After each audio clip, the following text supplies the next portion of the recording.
Hello, and welcome to today's Augustana Human Library. The title of today's human book is How Old Are You?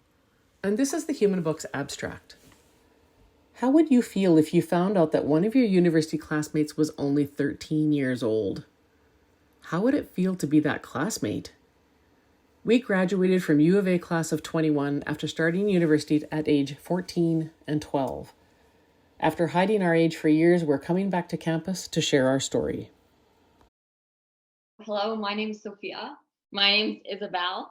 And today we're going to be talking about our experience beginning university when we were really, really young. Yeah. So first we're just going to start about how it all started. One thing that students often ask us when we were in university was like, what high school did you go to? But we were actually homeschooled, which always kind of raises a lot of interesting questions. Students often kind of asked us like, did you miss high school or was it boring? What was it like being homeschooled? Do you feel like you missed out or didn't have enough friends because you were homeschooled? Family also wasn't sure what to make of the fact that we were studying at home. And grandparents, like I remember when we were young, like grandparents, when they came over, when we were hanging out with friends, they used to like give us spelling tests, like spontaneously, like how do you spell psychology or how do you spell Mississippi? Yeah. Or like spontaneous math quizzes, and they'd start asking us questions to see if we were actually like learning well enough and keeping up with the kids in school. Yeah, like because when you homeschool, it's sometimes difficult to judge like where your level is compared to what it might have been if you were like going to like a public school and whatnot.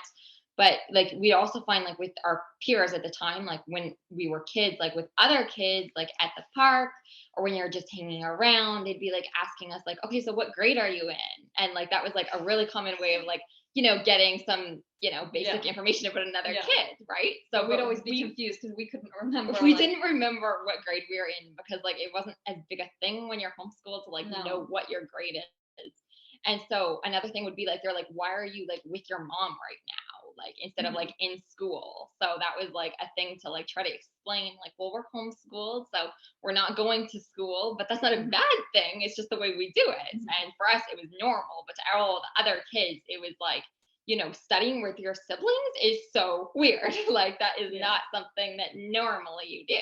But in our household, like the three of us, because we have a little sister and then with my older sister, Sophia, we'd be all studying together, like at the same table. It wouldn't be like divided or something like that based on our age. So it became kind of a funny conversation because even with like adults, like hygienists or something, when you go to the dentist or just cashiers would be like, asking us these questions like, about, why aren't you in school? What are you doing? Yeah, like is it a holiday or were you sick today? Are you just taking it off? Right. Yeah. Like, and so we had to again kind of explain what our situation was, even though it was kind of a bit like unusual at the time. But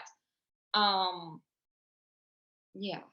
In terms of like fitting in, I think like it's this funny thing where it's like you're conscious that you're not exactly doing the normal route, and yet at the same time you're not really thinking about what other people are thinking of you exactly when you're that young either. Like you don't know what perceptions other people have in terms of like what you're doing.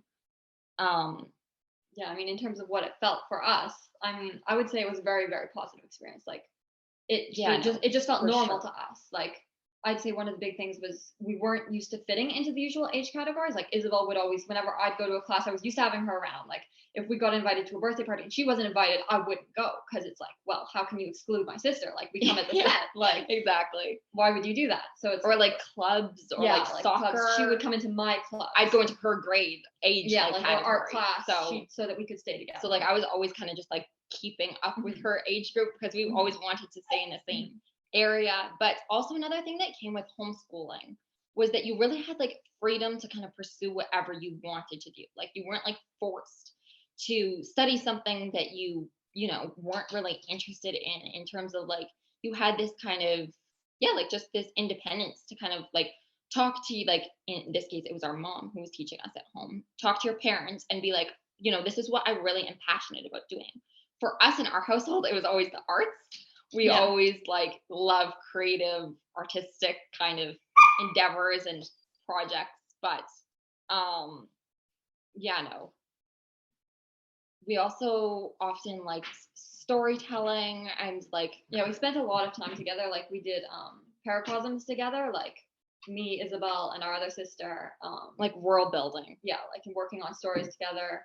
And also just a lot of time for family relationships. Like our siblings were our peers. Like we were each other's best friend, basically. Yeah. Like Yeah, no, like it was kind of like we didn't think too much about it. It was kind of that's how it was. I mean, we still did like a lot of extra curricular activities and things like that. Like we were enrolled in like lots of kind of sports and like singing and piano and like we had chances to have like, you know, a lot of other fun things that, you know, like obviously kids in school had those chances and, you know, we did those in like other ways as well. But, you know, we had a lot of freedom to be able to kind of like talk to our parents about like what we want to do like in the long run and what we want to do as a group and like if we're not cool with you know doing some like extracurricular activity then we could say like we don't like swimming as much. I mean we usually like swimming but like you know it was this kind of thing where it was like open for discussion I guess, which is I feel like sometimes you know homeschooling had that flexibility which was really nice. We also did like family projects. Like our mom is involved in theater, she does directing, so we were kind of like growing up we got to go to a theater and do acting projects. Yeah, like you have these things like opportunities to do these like crazy things. Yeah. Where it's like, you know, if you were in school, you wouldn't have necessarily the time to like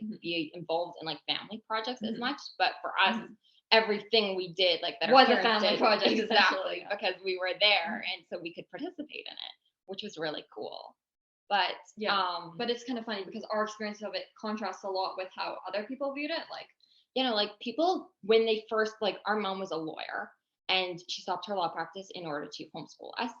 And people initially, when they figured out that she was going to be homeschooling us, were really shocked by that and didn't view that as a good decision at all in terms of like what that would be doing for our future. They thought homeschooling would ruin it for us, essentially. Like that homeschooling would be kind of the biggest disaster ever because, you know, she wasn't capable, is the assumption maybe, that to homeschool us or else that we wouldn't be capable of, you know, learning at home and that just we wouldn't get into university and that would be kind of just career wise a big problem later in our future. But in a lot of ways that kind of reflects on these other stereotypes in society, not just like what our individual like the people around us thought, but there are a lot of stereotypes like about being for sure like that homeschooled kids are kind of nerdy or they just socially oblivious and like weird.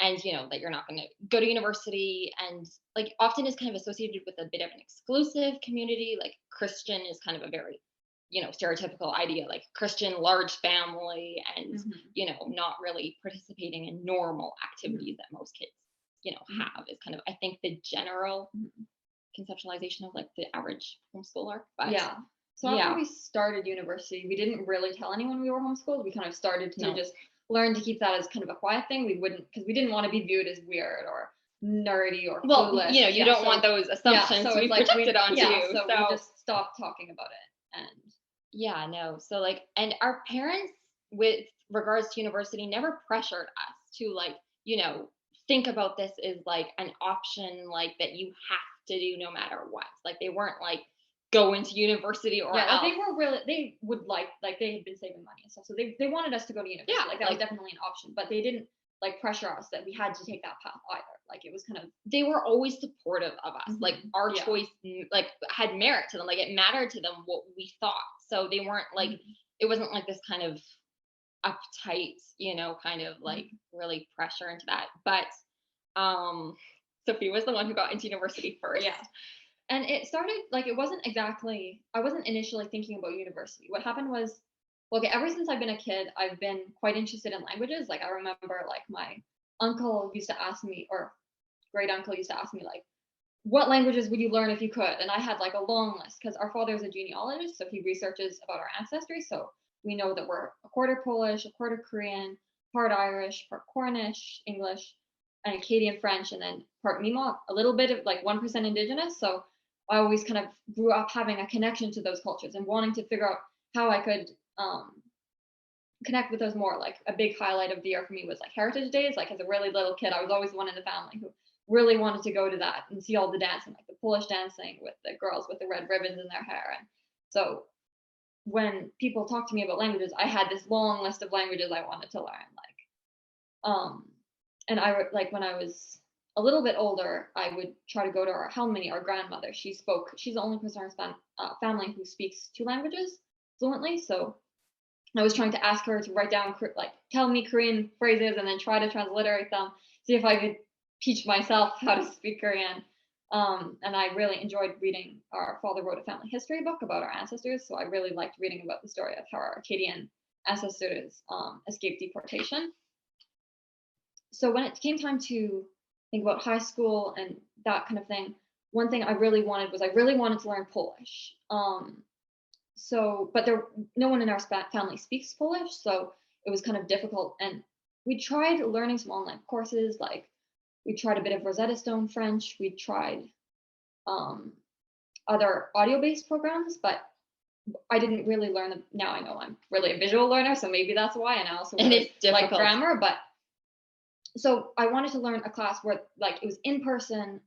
There was someone who spoke fluently, who could teach like it, but it was because we're homeschooled, there wasn't really anyone we could go to. So we looked into high school courses, but it was fairly hard to get those as a homeschooler. So then we started looking into courses at university because the U of A has a Polish program.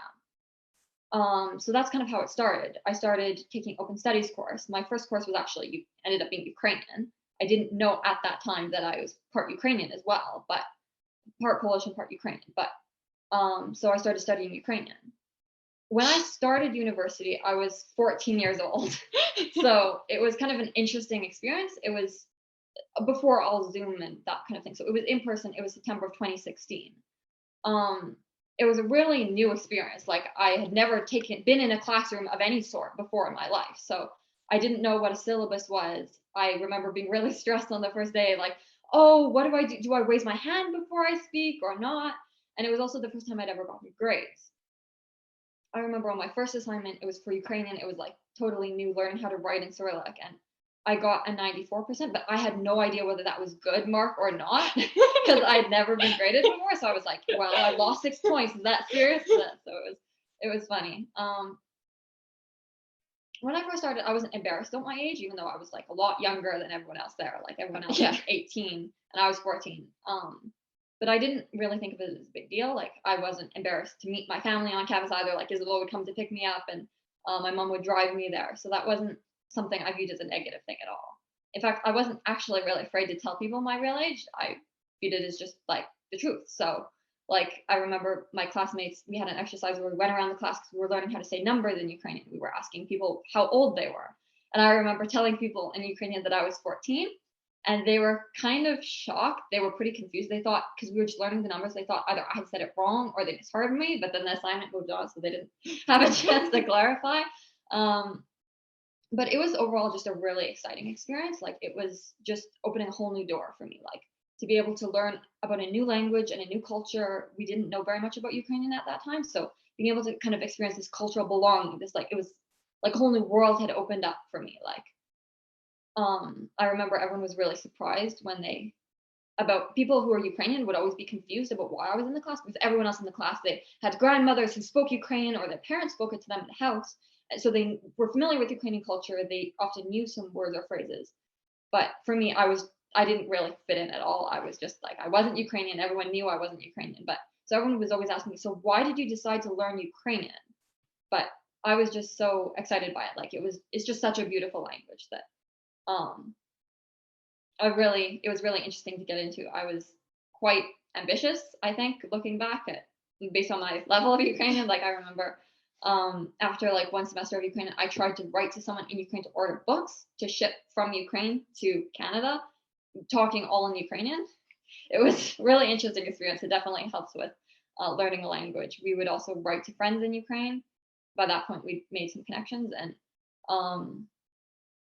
a year after we started learning Ukrainian, we also took a trip to Ukraine, a family trip, and I planned it out. And we tried to talk. We went to Poland and Ukraine, and at that time I didn't know any Polish, so I was trying to talk in Poland in Ukrainian, and it was really interesting. So that was that was after the first semester, like the first half of the course, the fall term. Yeah. No. So I went on campus and would just like wait for her to finish her classes, and like we'd go with like a family because I mean we were young at the time, right? And we were homeschooled, so we didn't need to be somewhere else. And at the time, like that she was starting this course, I wasn't like super interested in like, going to university and doing that because I was 12 at that time. And so it didn't really occur to me to really like consider it like a serious option at that moment. But especially because like it wasn't like a thing that we were pressured into by our parents. Like it was a complete option, right? And so like it was like a thought for like maybe the future, but like not necessarily. But then one time, just like I think it was like we were staying up late or something. Yeah, it was like the middle that. of the night. We were talking about my university And we were talking experience. about her university experience, and she goes to me, "You know what, Isabel? I've got this crazy great That was like idea." the first crazy idea. That was the first That was crazy the idea. first crazy. And she was like, "Wouldn't it be so cool if I taught you everything I just learned from this fall semester, and you joined me in the second half of the semester, like in the winter term of the semester, and came to classes with me, like in university?" I was like, we really like this course. It's so exciting to learn Ukrainian. Right. If it'll get harder later if you want to join me, like, but we could be in the same class together if I just taught you all of it really fast over the Christmas break right now. Right. Yeah. So like to me that was like, I mean, it was kind of a crazy idea, obviously, because joining the university at that time wasn't like completely on my radar. But on the other hand, I was so used to like doing things with her and like being together. So it seemed like in a way like a great idea. Yeah.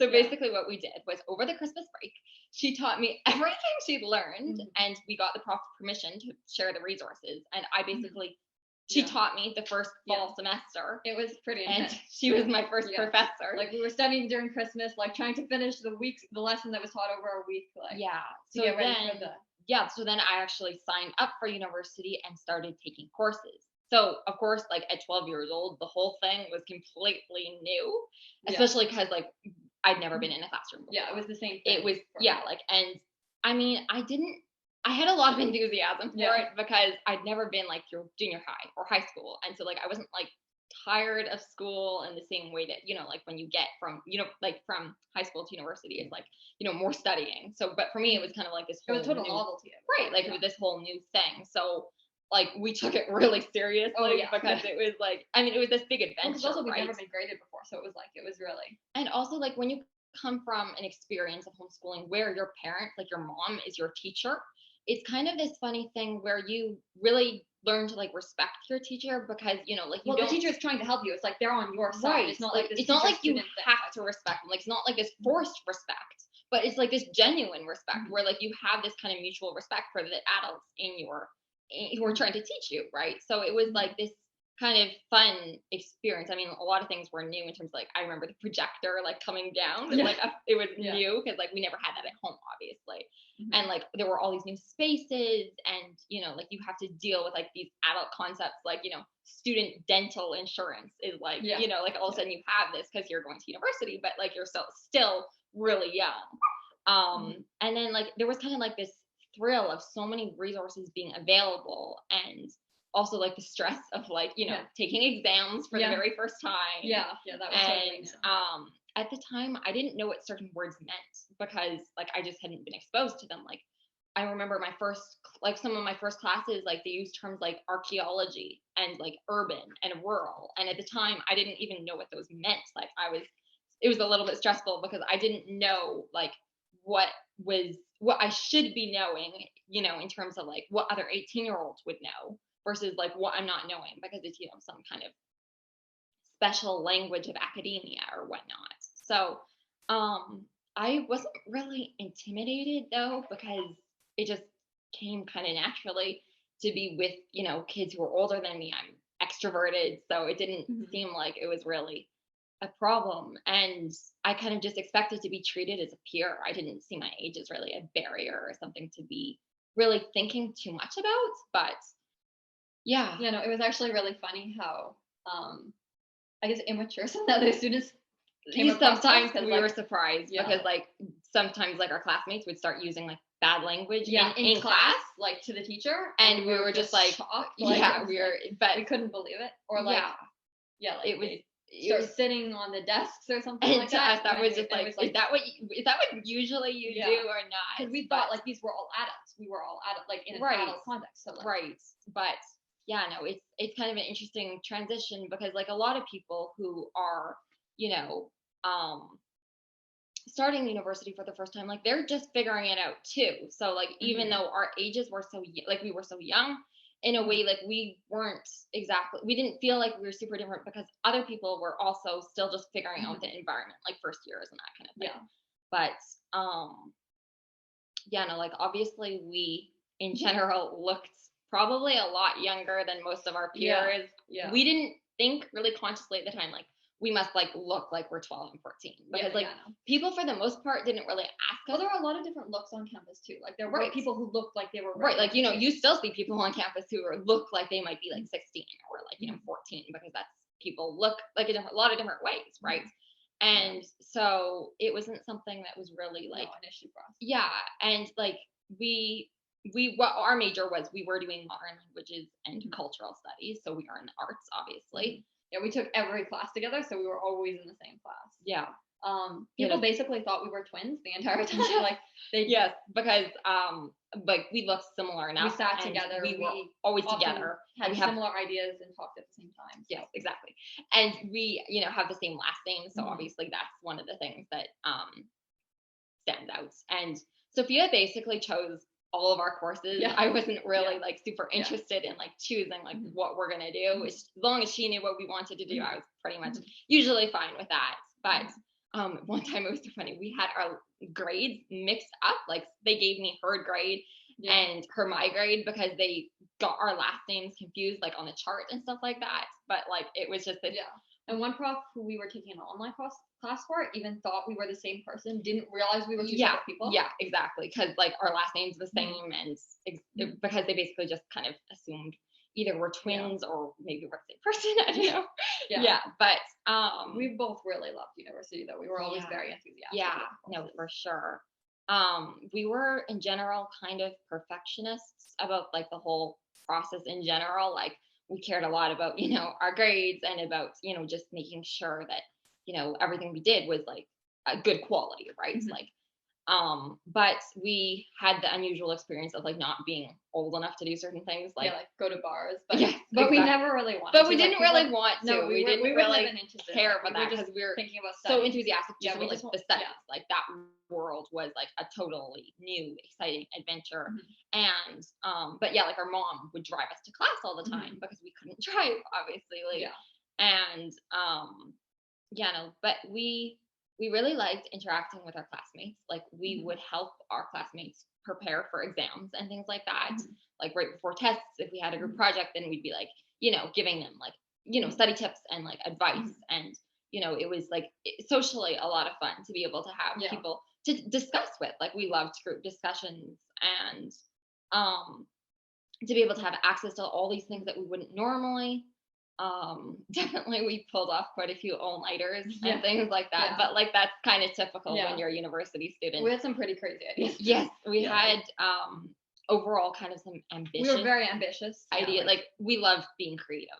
So we always were coming up with like crazy plans in terms of like assignments and classwork. Like one thing that I did for my undergrad was like I decided it was just a regular essay, but we decided to make it into this research project, and so I decided to conduct a survey about like language learning. Yeah, like what makes you want to learn a language on campus? Like what do students want to learn in terms of other languages and about other cultures? Like what would be the languages that they, if they could speak, would choose to speak and whatnot. So, but we kind of went like on.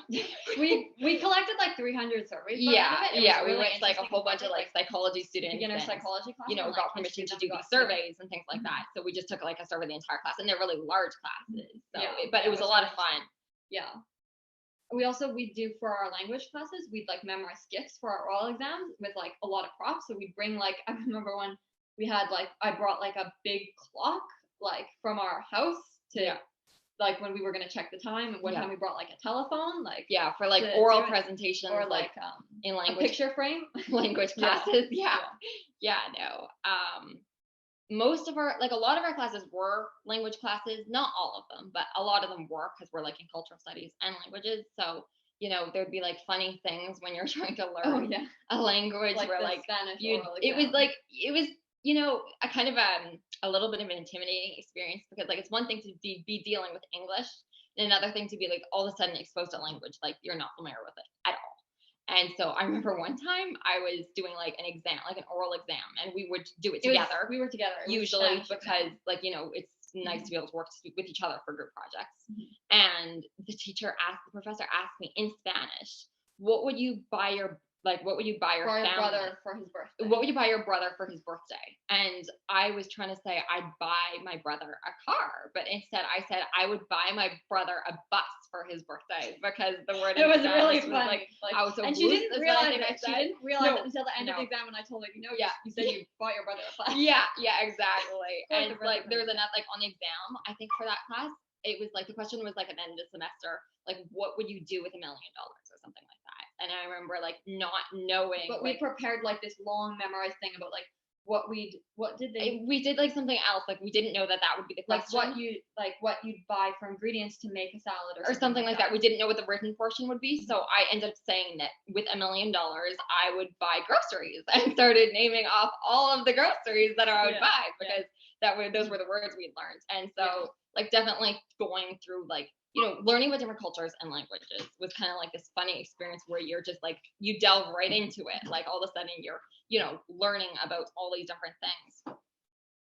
But a huge thing that we came across, you know, when we were doing this whole like through our journey was ageism, which we didn't expect. No, we didn't even know what the word was. No, we didn't know that it was. We didn't actually know it was a thing, really. But and I think when a lot of people think of ageism, they think of it on the other end, like older people like suffering, which is also a very real thing. So it didn't occur to us that you could experience it on this end either. But it was very thought-provoking for us to go through the whole university experience so young, because it was something we did encounter and started to think about more as we went through it. So like sometimes we'll just ask people like, how old do you think we are? Yeah. Like as a question.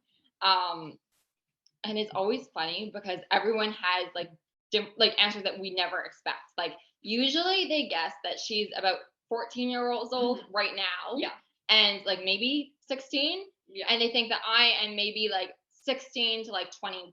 21 is I think the high. No, you got 22. That was 22. the highest. That was the oldest. Yeah. Now her current age is 21, and I'm her younger sister, and I'm 18 right now. So it's kind of this funny thing where people usually think she's older. They usually think I'm older. And they usually have no idea really what our actual ages are.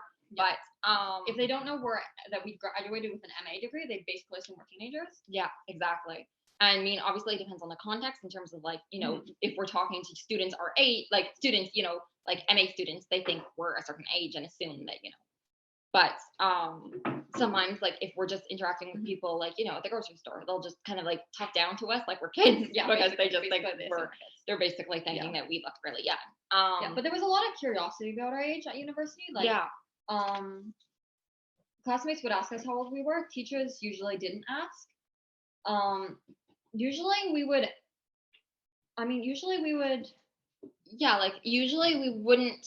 we tried to avoid giving our ages out in general because people were just so weirded out by it.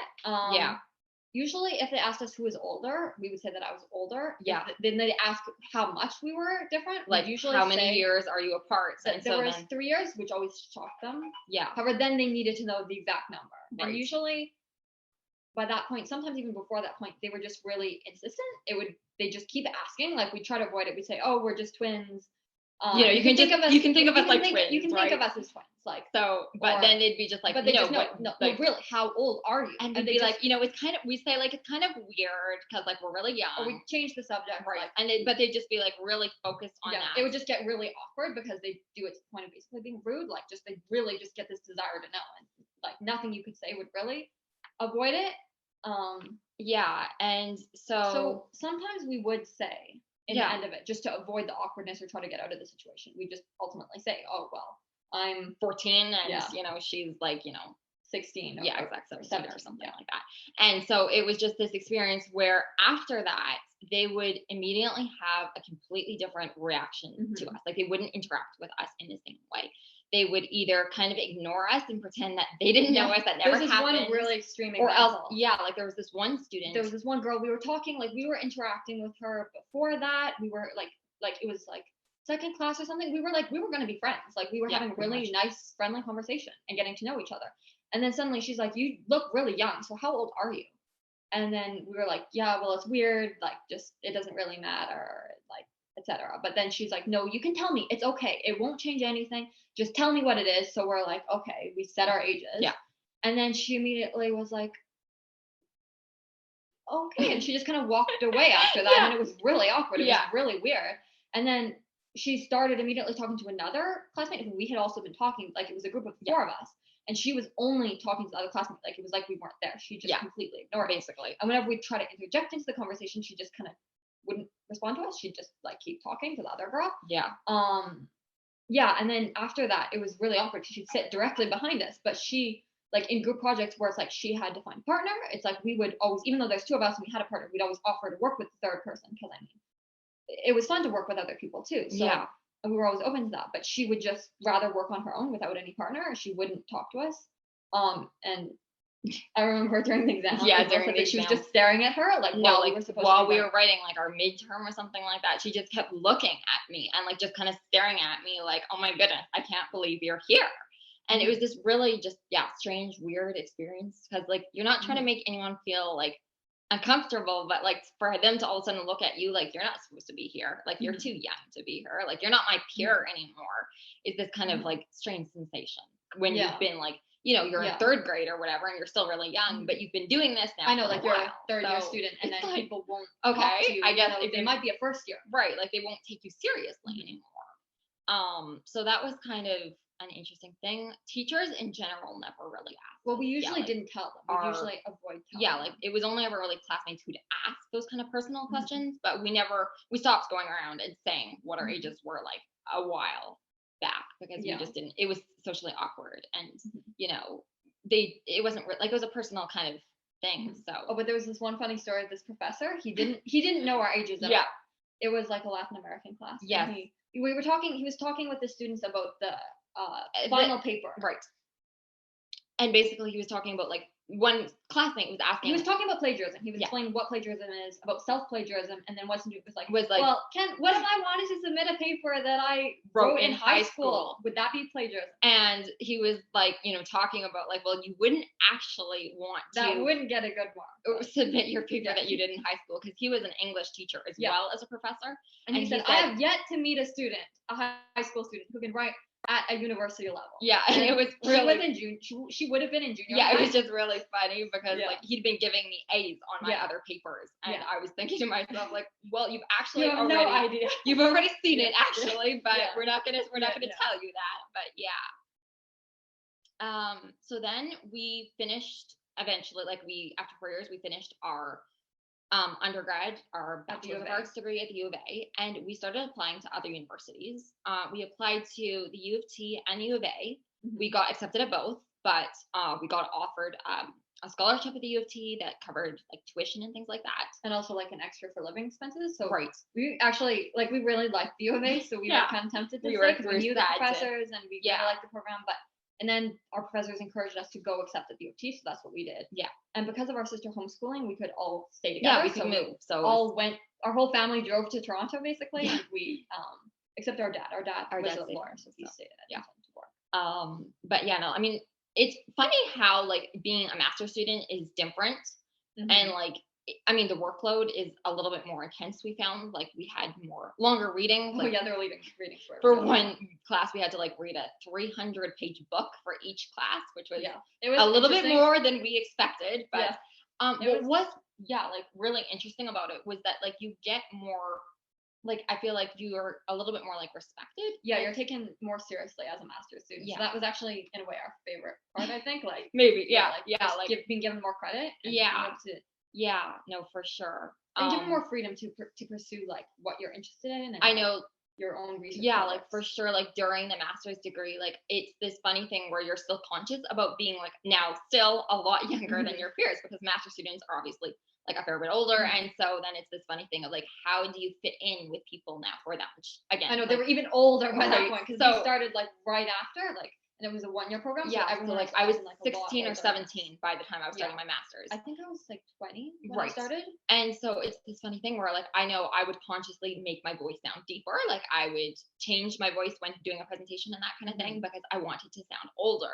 I wasn't even conscious of it. Like my mom said to me one time, ever since you started your master's degree, your voice has gotten deeper. And I was like, really? Like I didn't notice a change, but yeah. So that's a funny thing, and like just making sure that like I remember like choosing like clothes and that kind of thing, like trying to like dress like an adult like as much as possible. But No, those are just kind of funny things. One experience that we had that we really enjoyed doing our master's degree was being TAs. Yeah, which is funny because then we're working with students again who are a lot older, but we're teaching them we're teaching how them. to do it, right? So it's this fun experience where they don't know how young we are and that we're younger than them in some cases, but we're teaching them, you know, in his case, it was like, we were teaching them language. It was a language class, and it was really, it was really exciting to be able to like help other students, you know, with what you went through when you were, you know, an undergraduate student, and you like doing that, and to be able to kind of share what your tips are and, you know, what you learned with them. And it went really well. Like that teaching experience was so fun. Like we loved it teaching. Was so exciting. And the students really had like positive feedback about how it went after the semester in terms of like, you know, all the things that they learned. Yeah, and people were surprised we were from Alberta. They didn't know. Yeah, it was funny, but and we loved coming up with games for them. Yeah, like we had a board game to prepare for reviewing for the midterm. Yeah, and then like another game for preparing for the final. Exactly. Made a pretest for them. It was really fun. Yeah, no, or like had like these challenges, like these little races, so that you could kind of like try to like test them in terms of like all aimed at like just preparation, because like you want that kind of thing as a student for sure. But so then we flew back to to Toronto for convocation, which was in like November. For our program. Yeah. So we decided to make it like family vacation and get to see Toronto because we had no time to see Toronto during our studying because we were so busy. But we came back for convocation week, and we were kind of wondering at that point about sharing our story with the media. Like, it is kind of an unusual story, but we weren't sure exactly how it would go, or like would they be interested? How would they respond to that? So after convocation, after we walked across the stage, we decided to let them know about the story. Yeah. No, and so we were like in the middle of visiting like this historical tourist site in Toronto, and we were just like with our family, like having fun and all this, and all of a sudden we got a phone call, and we're like, okay, from a different number, right? Who's this from? And so we picked up, and it was like from CTV in Edmonton, and we were like, we were totally confused and surprised because like this was kind of crazy. But they wanted to basically do an interview with us, so we were like, okay, well we're not in Edmonton right now, we're in Toronto, so we agreed to do an interview when we got back. Yeah. So then we were super excited because like this was pretty exciting. Like we'd never been on the news. And so then we went to go get something to eat. Yeah, we went to get some food to celebrate. We were gonna have this meal at home. We got Korean food. But while we were getting the food, picking it up, we got a call from Global Toronto saying that they wanted to interview us right then and there. Yeah, so we just, instead of like eating, we just like went right to the interview. Had the interview, and then it aired that night. It was basically surreal. We were trying to figure out how to watch it from our the place we were staying at. Right. Yeah. No, crazy. Kind of.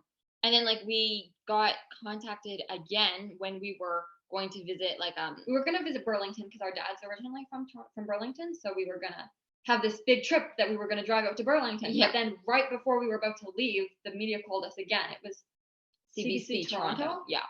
And they wanted to do an interview with us that day.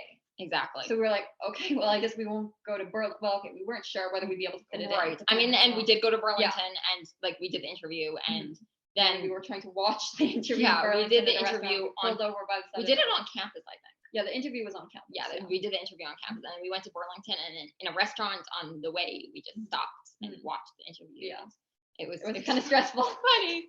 It was really funny. It was really to have like. But it was funny because like with the media, they'd always put our story at the very end. Yeah, because it was like a happy story. The happy story of like the two sisters who graduated together at really young ages and who were homeschooled and all this. So afterwards, we found we just kept getting contacted by like our friends and family and all this, and they were just like, oh my goodness, like you started university, like our classmates. I know, because nobody knew. Like, like our classmates didn't know, and our professors didn't know. So they were like contacting us like, oh my goodness, like you did my course when you were like 13 years old. Oh my I had no idea. Like, like that is they were so just crazy. Shocked. Yeah. And like, and we'd see like our stories show up on like on Reddit and like random sites. Like our Facebook feed was like we saw ourselves on the news. One of the people we TA'd like said like they forwarded this to me and showed me like that they saw me on like some Instagram like pretty shocking or something like that, and they were writing in the comments, oh my goodness, these are the two people who like taught me like did TA in Toronto. So that was like crazy to be able to all of a sudden realize that your story is getting shared like that. It's kind of a funny experience. But I mean, I remember reading one of the comments on Reddit about our story. Someone was like, one user said something like, so did she do like grade 1 to 12 in like 6 years? And the And other then user says it's fake. yeah, they commented So, back to them and said actually, like, someone no, we knew that- said they saw the story and was sure yeah, it no, was some of fake my before friends, they met us. some of my friends Yeah. asked me like, "Are you Isabel Jewell as in that girl like in the media?" Because I was sure that story was completely fake. Like of them Yeah. starting university so young, and we're like, no, we actually did start university like crazy young. But And it was really exciting that everyone wanted to listen to our story. But like for us, one of the main things we wanted to actually say was like a message of hope. Like a lot of people when they hear our story, they think of us like, oh, those two girls must be geniuses or something to be able to do that, go in so young and stuff, like kind of like a young Sheldon idea. But it's like for us that it was never about that. Like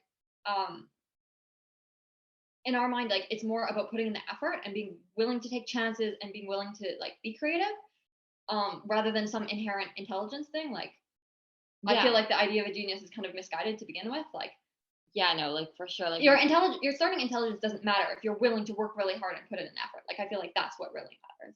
yeah, no, for sure. Like it's kind of like if anyone has like anyone can excel in a subject if they kind of have the choice about like what they're going to be passionate about, like what they're going to choose to study. Because like if you're interested in it, then there's enthusiasm that naturally comes with that. And if you're not forced to do it, then obviously like you can get really good at these things. And it's kind of like being smart or intelligent doesn't really have to do with like knowing everything and like what you don't know. It's more just kind of like being willing to and open to like learn more and expand your knowledge, in my opinion. But yeah, and also like there's like this idea, like I remember one person, we were looking at comments and they wrote, my mom sent me this story and told me if she could do it, as in if we could do it, then I could have done it. I think she's disappointed. But like I feel like a lot of it is just like it's not about how you, like there are so many different ways to succeed. It's not about whether you have like academic success or another kind of success. Like there's a lot of ways to succeed, and it's more about exploring what is best for you than about comparing and about trying to copy some elusive idea that might not exactly exist in the way people think it does. yeah.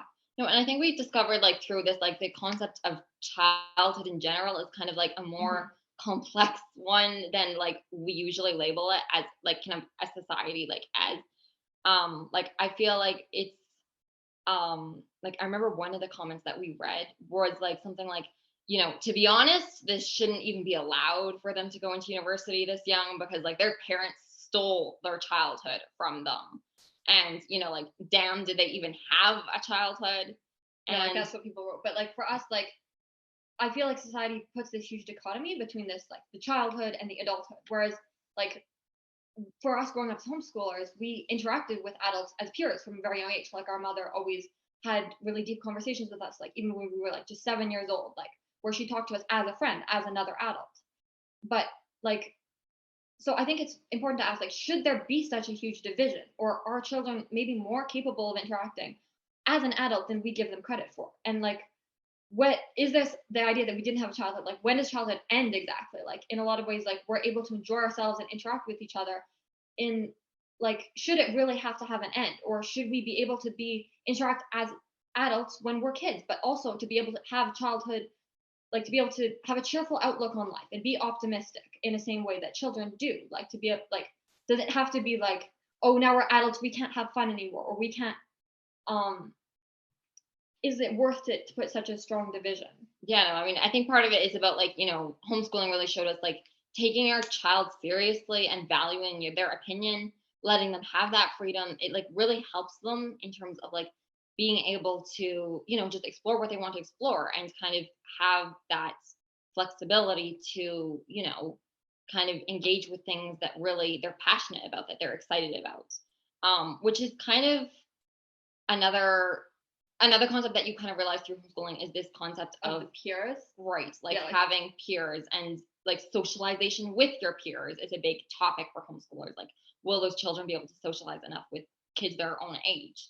And so I feel like the problem with this idea of kind of socializing only with your peers is that then the child like then there's this huge kind of like division between adults and children. And it's kind of like, when you go into like the workforce or something like that, you're interacting with people like totally who are different ages than you, right? Like all who's different ages. 10 years older than you or 10 years younger than you, it doesn't mean a ton, you know, like it's not a huge deal. It's something that you should be able to work with someone who's, you know, that much different in age than you. But like when you're younger, it's so much stress that like you need to be compatible with working with the people like who are exactly your age, which we we obviously didn't. Yeah. But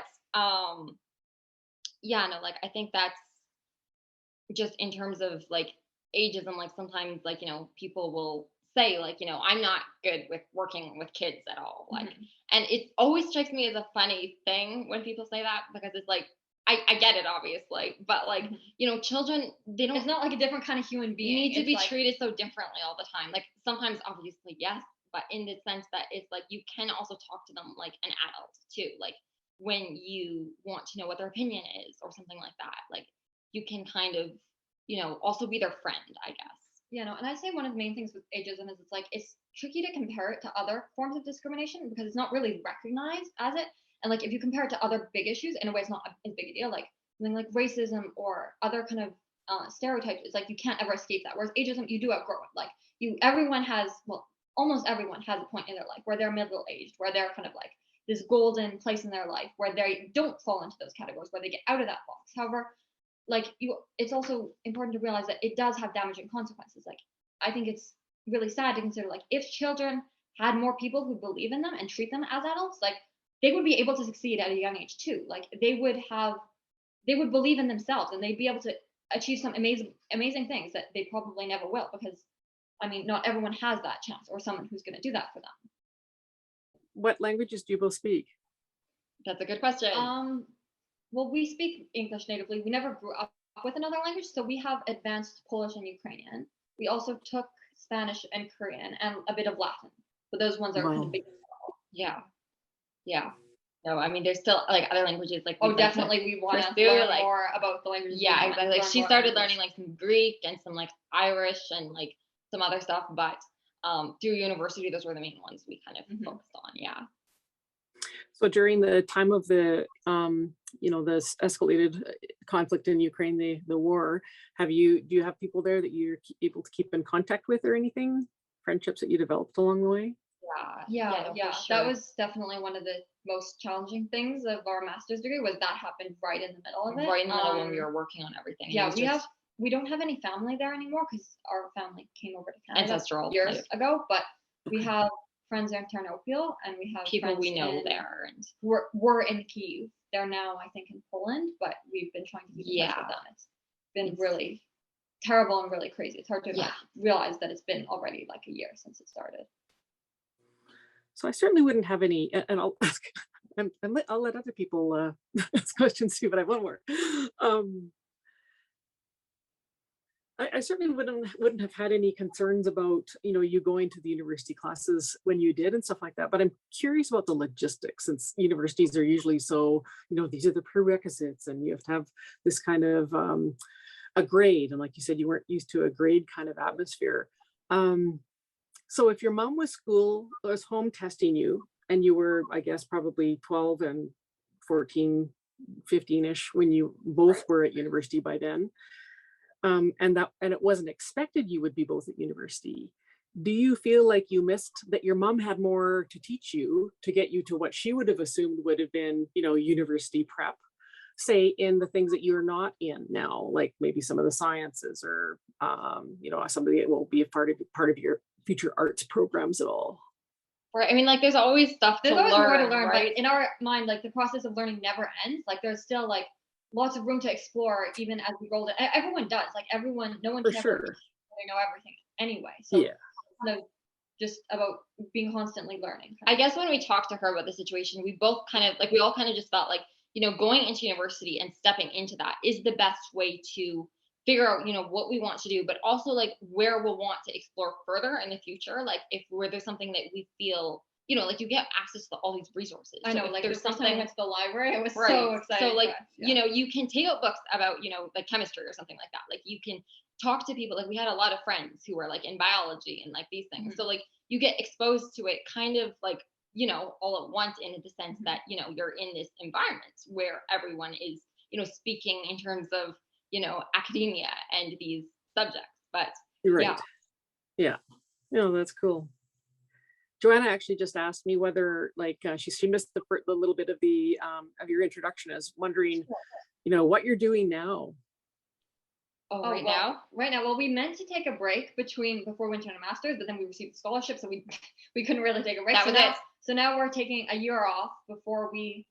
I think we decided against doing a PhD. The question was whether we're going to do a PhD or not, because Right. we like teaching. Yeah, so we that's like teaching. So obviously and we a really do like possibility. academia too. Like we like the environment. Like for us, it was really an exciting opportunity. So I think we'd say like we wouldn't rule that option out for the future, but in the immediate future, It's a no, probably. Yeah. At least for sure for me, I don't think I'm going to be going back and doing another like 4 or maybe 2 years of like a PhD right now. I think we've decided we're just going to take a break and just look at our options. yeah, and like talk to people in academia, because the inclination or like what you want to do when you're done is to immediately rush into a job and Yeah. obviously start getting work experience and doing interviews and whatnot. But what we want to do is kind of take a step back and think about all the directions. What would take we it be in. like happiest with in terms of like career? Like what is like our favorite option here? Like if we could, choose, and also to just consult people who were in our position, right?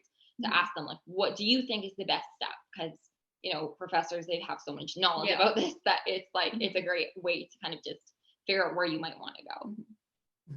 Do you know what any other people, and maybe especially siblings, that did university at such a young age, and kind of what their experience was and where life has taken them? Siblings? Well, we have a younger sister.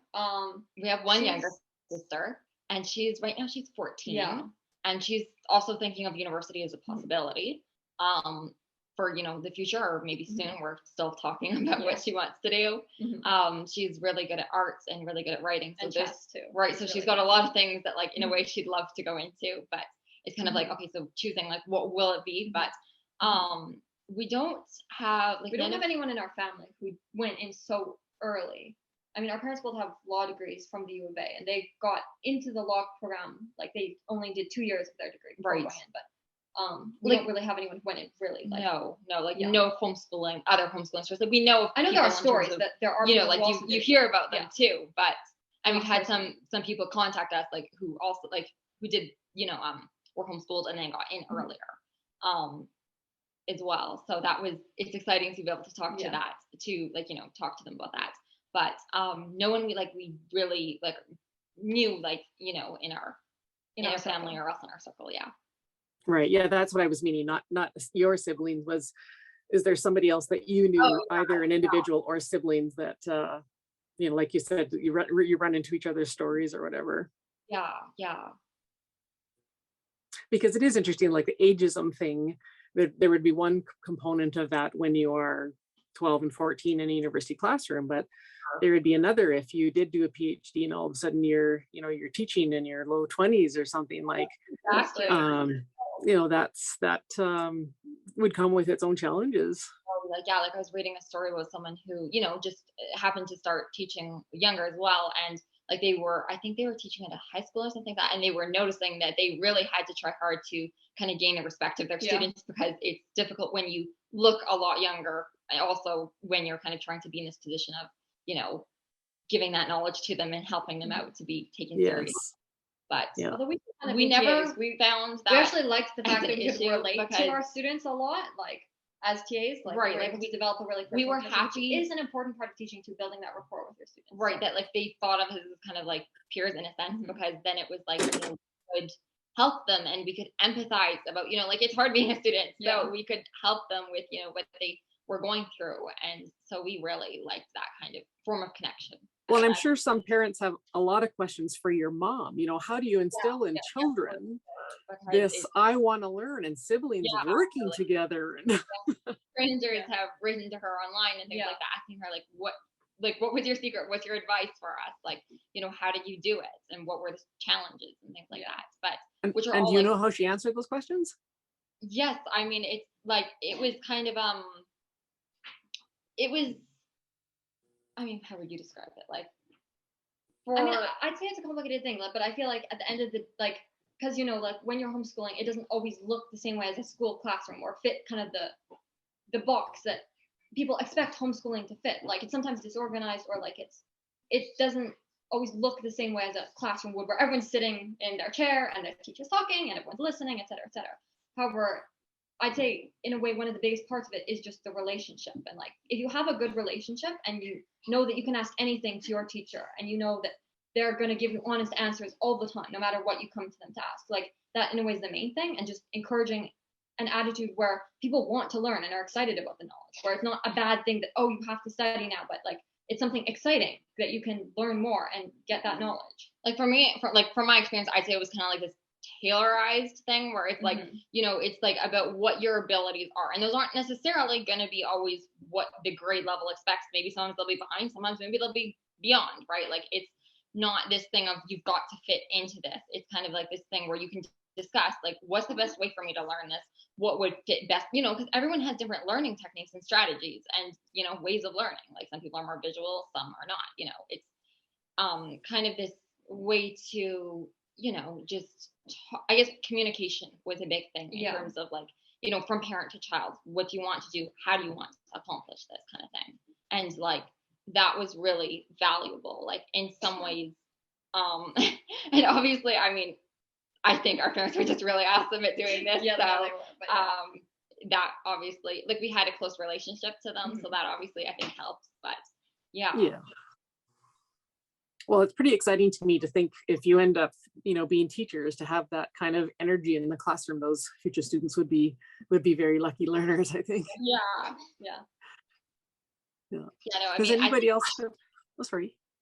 No, it's just that, like, you know, we are happy and, you know, excited to be able to share this story and, you know, just talk about homeschooling as an option for people, right? And something that's not, you know, met with immediate skepticism about, you know, whether you can get into university. Like I've had like conversations with my friends, and like I was talking to one guy and he was like, you know, like homeschooling is like in theory a really great option for kids, but like in practice, like that's not like they're ever going to get into university or like secondary education where it's like that's going to be a thing. And I'm like, well, I did go to university when I was 12. I was homeschooled, and that was my story. So kind of this, and then of course they're shocked, but it's funny funny thing to try to explain why it isn't, you know, something that's necessarily immediately, you know, a bad thing.